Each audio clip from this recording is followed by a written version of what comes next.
Good morning, everybody. How's everyone doing out there today? Great. Well, this is a pretty cool conference, and I have the privilege of going to so many of these different sorts of events. Most of them are about AI or digitization or information.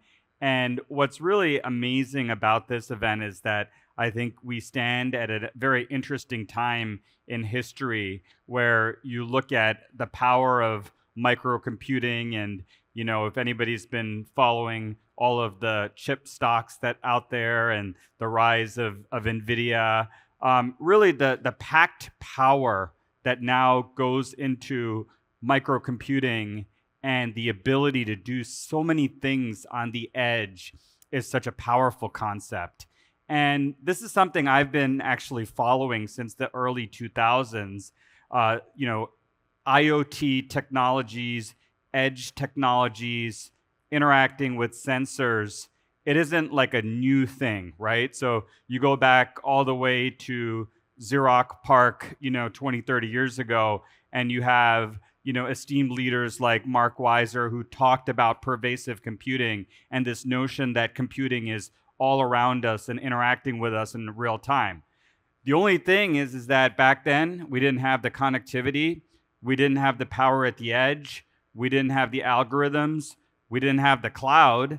And so now you look at these confluence of ingredients that have come together and pulled them all together. And that's really what creates this new fabric that we're living in and why conferences like this are so important as we go forward. So what I'm going to talk about today is how that manifests itself in buildings. As the Chief Technology Officer of Johnson Controls, our business is all about creating smart, autonomous buildings. And sensors and data and power at the edge has such a huge role in really transforming buildings as we go forward into the future. So as I said, we have been in business for 140 years. Everything has been about the building. Our founder, Warren Johnson, created the first thermostat back in the 1880s. We have products around controlling the building's environment, security, fire. That's been sort of our transformation over the last 100+ years. And now we're really figuring out how we digitize buildings too. So you see this in every single industry. How do we bring digitization to the forefront in different types of industrial capabilities in order to really digitize, transform, and use the power of data? And so that's really what we're doing in terms of creating a new class of smart, healthy, and sustainable buildings. So, small fact, and this was a major driver for me in terms of coming to Johnson Controls, is that the building sector contributes nearly 40% of global emissions. And so if you think about it, and it's not all from the operations within buildings, it's about the materials inside of the buildings that are used to make the materials. It's about the concrete and how that gets produced. But the built operating environment has a huge role. So just even think about this hall right now. We have lighting going on here. We've got HVAC inside of this facility. We've got, different equipment types all powering these kiosks. And what happens most of the time when this facility is not in use, right? Is the HVAC still on? Are the lights still on? Are we still consuming power and energy, right? And any time that energy is consumed, that's carbon emissions. It has to be carbon emissions that's being generated and exhumed somewhere. And so now, with what we're doing and bringing together a trifecta of efficiency, electrification, and digitization, we can really begin to take a bite out of that 40%, which is going to be significant as we go forward. Because as I've learned in the sustainability journey, everything is about taking bites out of that apple, all right? One thing alone isn't going to get us to net zero, but we have to baseline and understand where we are today and how do we get to that next level of sustainability going forward. So when we look at buildings, it's a very unique time in the global megatrends in the building sector. Number one is this race to net zero. Everybody wants to understand how they're really utilizing energy and producing carbon emissions. Secondly, you come to more and more conferences like this, and we want to be participating in these conferences within healthy air. Or if you're in a hotel lobby, you get that clean air feeling inside of a hotel lobby. So there's more of a push from constituents and occupants to really have more of that healthy buildings environment. And then finally, as you look around the globe, whether it's in terms of protests that are occurring or geopolitical unrest, there's a need to protect employees, people that occupy spaces, stadium events. These are all built-in spaces. And through what we've done around digitization, AI, and data, and our OpenBlue platform, we've really been able to drive this through our solutions invoking smart buildings. So OpenBlue is the name of our smart buildings data platform. Basically, what it does is it gathers data from inside different kinds of spaces, from the edge, from different kinds of sensors, from different equipment types. It harmonizes that on the edge. It brings it up into our cloud. We run algorithms against it, and then it creates recommendations by which we actually automate and now are making autonomous the building operations as we go forward. And so there's 4 key areas that we believe are absolutely critical in terms of optimizing building performance and creating that smart building. So number 1 is energy efficiency and sustainability. If you look at right now, what is the biggest need from a customer in standpoint, it's energy efficiency and sustainability. All of our customers globally, and we have customers all across the world, they're suffering from increased energy costs. Number 1, they're like, how can I basically reduce my energy output? Because it's pretty simple as you think about it. The world is warming. We're seeing record temperatures, which means AC is in high demand use, and that is really spiking up electricity, consumptions. And so our customers are saying, help us with energy efficiency. Secondly, it's net zero compliance.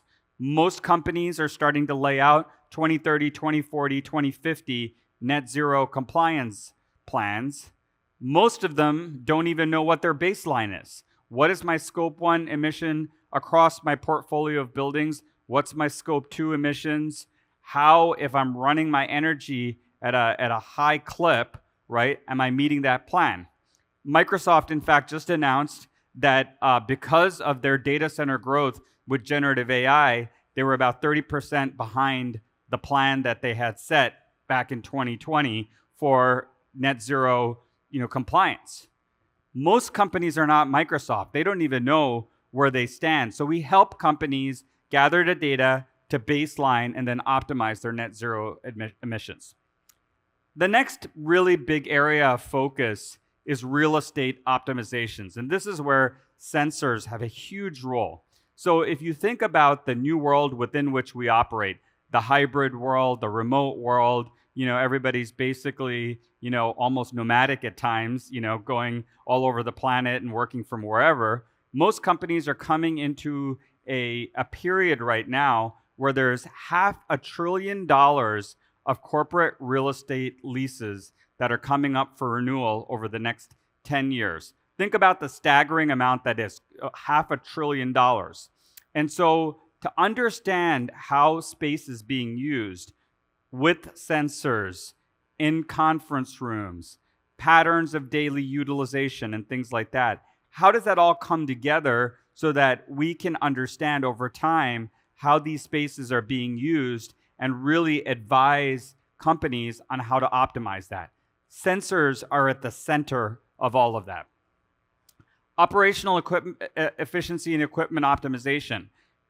Most times, the root causes of the problems that you have around energy efficiency or suboptimal conditions within buildings are because equipment hasn't been set properly.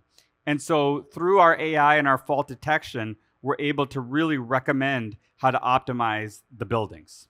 And then finally, security, safety, and compliance. How do we make our spaces more safe, leveraging the power of camera and sensors within a space? So this is what we bring together within our OpenBlue platform to optimize the performance of buildings. And it's not just corporate buildings, it's stadiums, it's hospitals, it's schools, all across the board. And it's all about the data at the end of the day. I find sensors really, really cool. I've always found sensors really, really cool. But without the data that you're capturing from the sensors, and then thinking about the mashup that you're creating with other data that may come from the public internet or other sources, and then merging that maybe with your IT data, bringing that all together in one integrated platform for telemetry and spatial relationships. We view our data both from an operational telemetry basis as well as a digital twin basis. So bringing that all together and using that to create the recommendation and optimization, leveraging both predictive AI and generative AI is where the power of the platform comes into place. And so when we built our platform, we focused heavily on the data platform first as we started. And so as you think about the evolution of buildings, most buildings are not even connected. Maybe 50% of buildings are connected. But when you get to smart buildings, that's where you really understand across the different domains of buildings what's going on across your entire portfolio of buildings. And in July, we're actually launching the first smart autonomous building where using the power of AI and generative AI, we're actually going to give our customers recommendations and specific energy conservation and savings measures around how do you automate the performance of your building, how do you actually put that into your building control system and automate it in autonomous mode. And AI is at the very heart of everything we're doing there.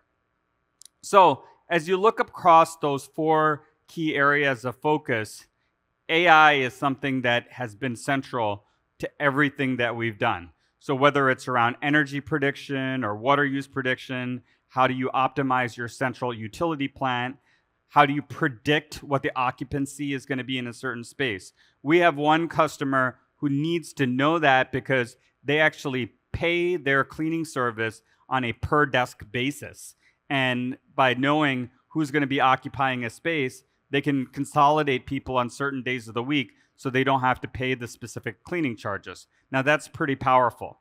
And same thing, clean air optimization, as you think about the ventilation in this space, what is the trade-off that you want to make between really ventilating this space and saving money from energy and net zero? So you can see as you bring together all of the data, it creates enormous amounts of opportunities with both predictive and generative AI as we go forward. And this is something we're integrating very heavily into our platform.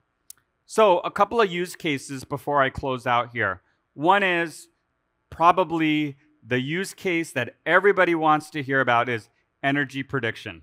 Based upon the temperature, how much energy am I going to consume in my facility, and how is that going to impact both my utility bill as well as my net zero emissions, right? And so we have customers in the Middle East where it happens to be hot, hotter, and hottest. And just the small variations could make a huge difference in terms of their utility bills and net zero outputs, right? So this is a big thing that we produce at a floor level, at an occupancy level.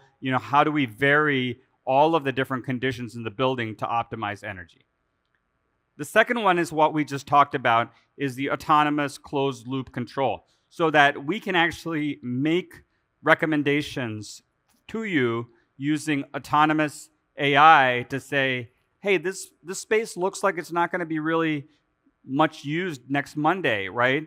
Why don't you turn down the cooling in the space, right? Why don't you make it a little bit warmer and turn down the ventilation so you can optimize your costs and net zero emissions? So really looking at that multimodal sort of autonomous closed loop equation to drive better outcomes inside the facility.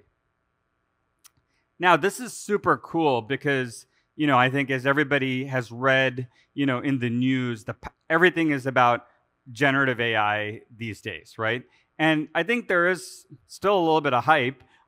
Generative AI is a tool in the toolbox, but we are really trying to pioneer some specific use cases leveraging generative AI.